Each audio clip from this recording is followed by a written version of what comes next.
My name is Megan Wilson.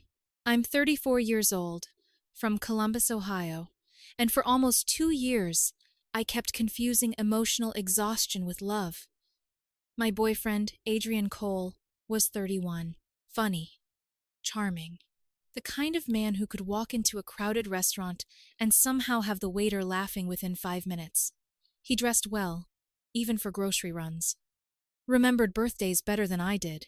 Always knew the best rooftop bars, the hidden brunch places, the expensive whiskey brands that made him sound sophisticated when he ordered them. At first, loving him felt easy. Later, it felt like carrying a lit match through a gas leak. Adrian hated emotional calm. If a week passed peacefully, he created tension. If dinner felt too normal, he'd become distant on the drive home.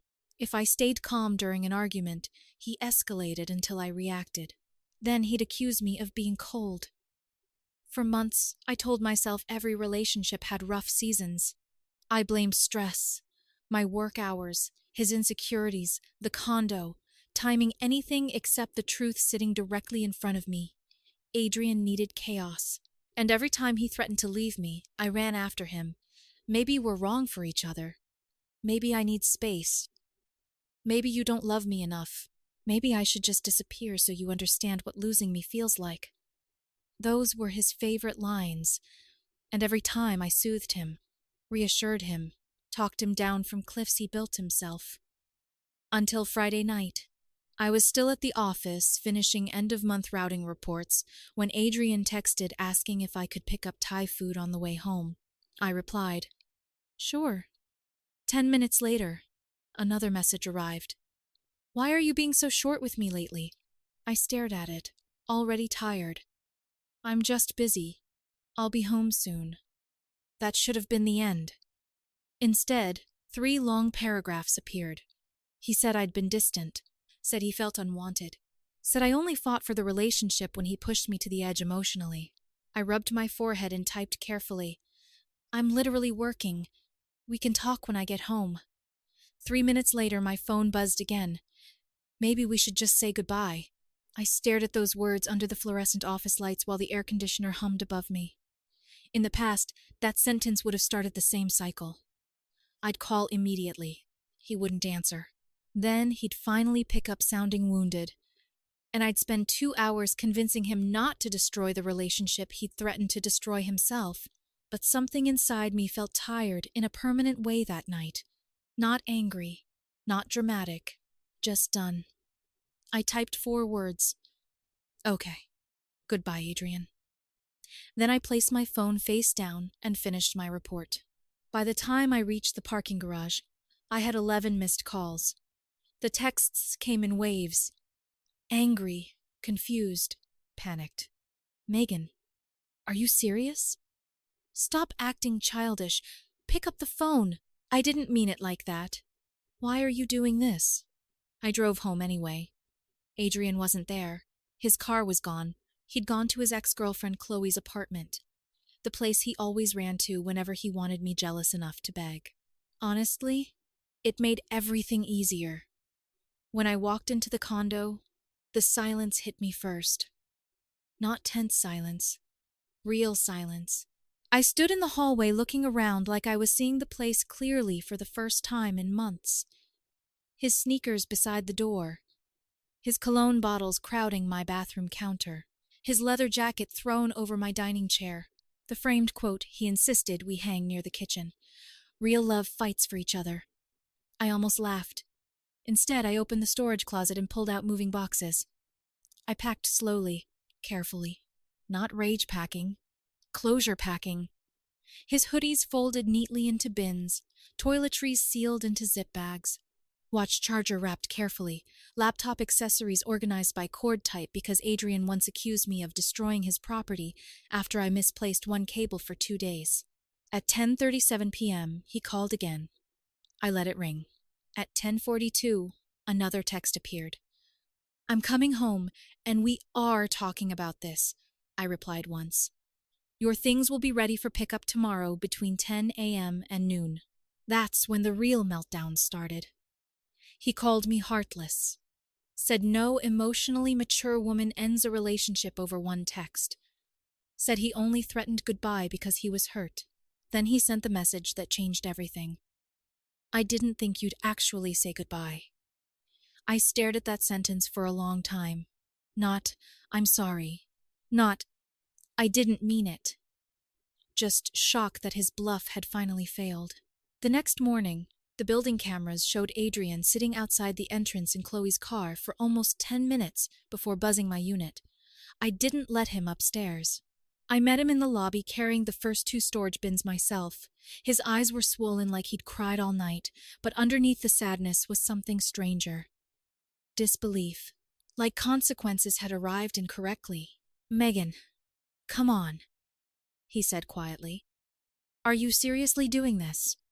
Yes. Can we please talk upstairs? No. Is there somebody else? No.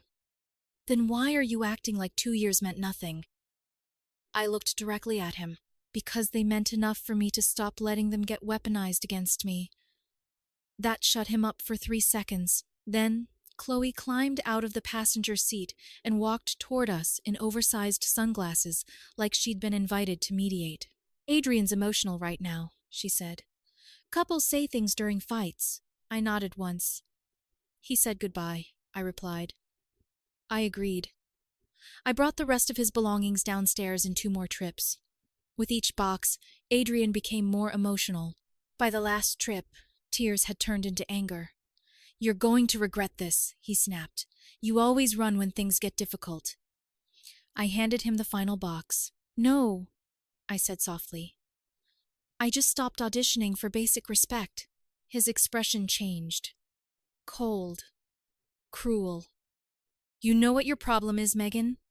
You act detached, because nobody's ever loved you enough to break you open. The words landed harder than I wanted them to, because part of me used to believe him. That healthy love was supposed to hurt, that peace meant emotional distance, that anxiety was passion. I stepped backward toward the lobby doors. Goodbye, Adrian. And this time I meant it. That afternoon, I changed the gate code, removed his building access, and scheduled the locks to be rekeyed Monday morning. Cost me $192. Worth every cent. That night, I ordered takeout, curled up on my couch, and watched an entire movie without waiting for my phone to explode. No tension, no emotional landmines, no monitoring his moods. Around midnight, I realized something terrifying. The relationship ending felt less painful than maintaining it. And somewhere across the city, I had a feeling Adrian was finally realizing the same thing. Except, unlike me, he wasn't going to let go quietly. The flying monkeys started on Sunday. First, it was Chloe. She texted me from her own number around 9 in the morning. Adrian hasn't eaten properly in 2 days. He barely slept. He can't believe you threw away your future together over one argument. I stared at the message while pouring coffee into my favorite chipped mug. Not one argument. A pattern. A system. An endless cycle where my emotional responsibility was to calm every storm he created. I replied once. It wasn't one moment. It was years of manipulation disguised as insecurity. Then I blocked her. 3 hours later, Adrian's younger sister Emily called me from a number I didn't recognize. Her voice sounded nervous. Megan, he's really messed up right now. I leaned against the kitchen counter. He's been messed up for a long time, Emily. She hesitated before speaking again. He told everyone he just wanted reassurance, and you punished him for being vulnerable. I almost laughed. That was Adrian's real talent. Turning emotional control into emotional victimhood, threatening abandonment until I panicked, then acting wounded when I finally stopped participating. I told Emily the truth calmly. Your brother threatened goodbye. I accepted. I packed his things carefully, didn't scream, didn't cheat, didn't insult him. I just stopped letting someone hold the relationship hostage every time they felt insecure. Silence. Then softly, she said, That's not how he explained it. I figured. 2 days later, Adrian emailed me. Subject line: We need closure. The email was 4 giant paragraphs, half apology, half accusation. He said he regretted how things ended, but also claimed I had a habit of taking things too literally. He said emotionally intelligent people understand words spoken during conflict aren't always meant seriously. That part actually made me laugh out loud. For 2 years, Adrian expected every breakup threat to be treated like an emergency. The one time I believed him, suddenly I was too literal. Then came the line that stayed with me longest. You ended things so quickly because part of you already wanted out. No, I hadn't wanted out. I'd been exhausted. There's a difference. I didn't answer the email. Wednesday afternoon, my property manager called while I was at work. Megan, there's a man in the lobby asking for his mail. I closed my eyes immediately. Adrian. He no longer had a key, but apparently he'd waited near the entrance until another resident entered, then slipped inside behind them. He says he still lives there, the manager added carefully. No, I replied. He doesn't. Security removed him without incident, but an hour later my manager emailed me still images from the lobby cameras. Adrian looked polished, calm, reasonable. That irritated me more than it should have, because people like Adrian always looked composed when witnesses were around. The emotional chaos only appeared in private. That night my mother called. Apparently Adrian had contacted her. Bold move. Mom listened quietly while I explained everything, the constant breakup threats, the emotional tests, the goodbye text, the lobby incident, the guilt campaigns through other people. When I finally stopped talking, she went silent for a few seconds. Then she said quietly, "He kept making you audition for love he already had." My throat tightened immediately, because that was exactly what it felt like.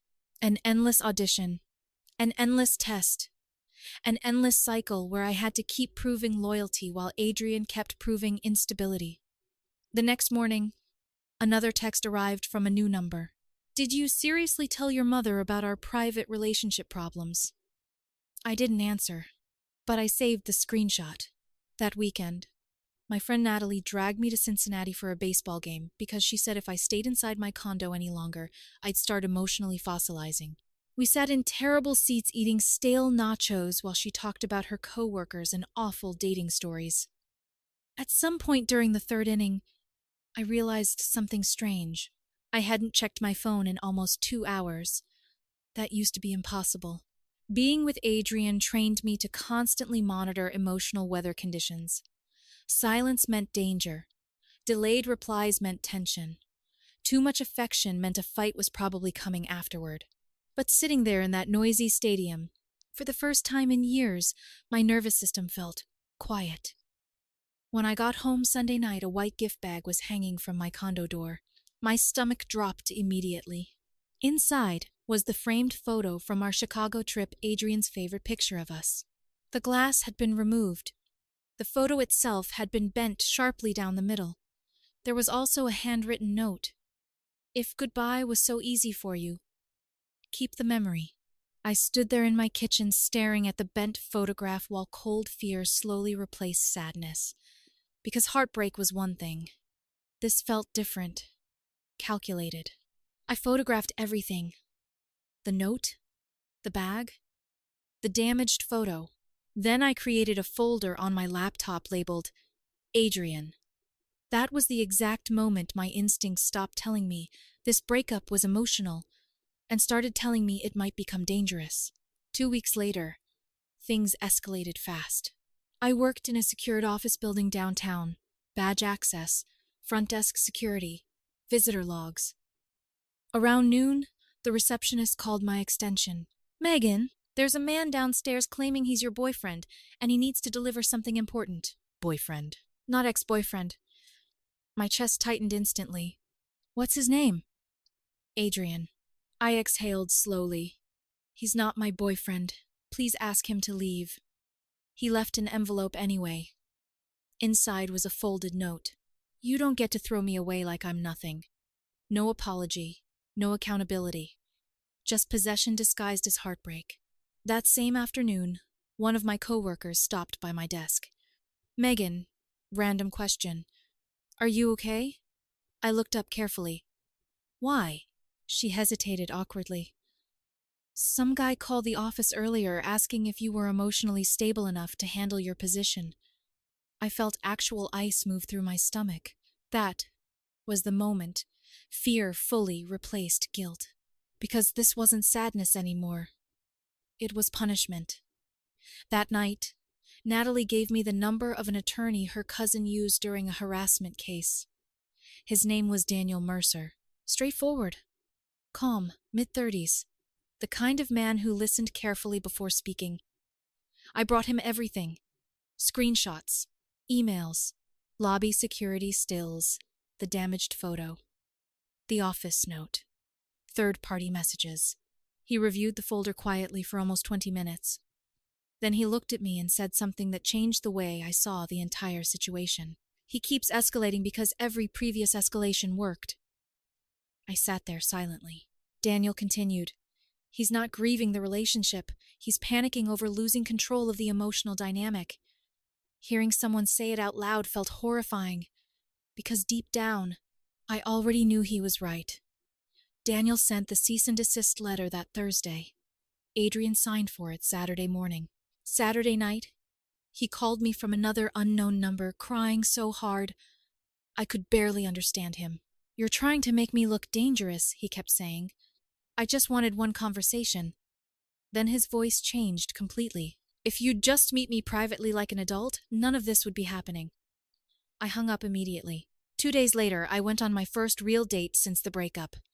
Daniel insisted I deserved one normal evening where nobody tested me emotionally every 15 minutes. Ironically, the date was with him. Nothing dramatic. Quiet Italian restaurant. Soft music. Easy conversation. No games. No tension. No emotional traps hidden inside ordinary sentences. For the first time in years, I felt calm sitting across from someone. Halfway through dinner, Daniel's expression changed. I turned around. Adrian was standing near the patio entrance in a dark jacket, staring at us like he'd walked into a scene he believed belonged to him. His eyes landed on Daniel first, then me. So this is why goodbye was so easy, he said. I felt my stomach drop. Daniel stayed calm beside me. Adrian, I said carefully. Leave. Instead, he started crying loudly enough for nearby tables to notice. You replaced me already? He snapped. After 2 years? People started staring. The manager approached cautiously. Adrian pointed at Daniel. You think she's healthy? She's emotionally dead inside. Daniel stood slowly. Sir, you need to leave. That only made Adrian spiral harder. He knocked over a water glass, reaching across the table. Water splashed everywhere. A server jumped backward. Someone near the bar pulled out their phone. Then Adrian shouted the sentence that finally destroyed any sympathy left in the room. She was supposed to fight for me. Security escorted him outside while he kept crying and yelling my name. The following Monday, Daniel filed for a protective order. The hearing happened 3 weeks later. Adrian arrived looking soft, polished, harmless. His younger sister Emily sat behind him looking embarrassed. The judge reviewed everything quietly. The messages, the office visit, the damaged photograph, the restaurant incident. Then he read Adrian's original text aloud. Maybe we should just say goodbye. Then my reply, okay, goodbye. The courtroom went silent. Finally, the judge looked directly at Adrian. If the relationship ended here, why did you continue contacting her through third parties, workplace visits, gifts, and public confrontations? Adrian tried saying he was confused. The judge replied calmly, confusion is not permission to violate boundaries. That was the end of it. The protective order was granted for 1 year. No calls, no visits, no indirect contact, no approaching within 300 feet. After that, everything became quiet. Real quiet. A few months later, I got promoted to senior routing manager. Daniel and I kept seeing each other slowly, carefully, like 2 adults instead of 2 emotional hostages. Then one evening, Emily texted me one final time. He admitted he never thought you'd actually leave. I stared at that message for a long time, because that was the whole relationship. Adrian kept pulling the fire alarm because he loved watching me run toward him. Eventually, I stopped running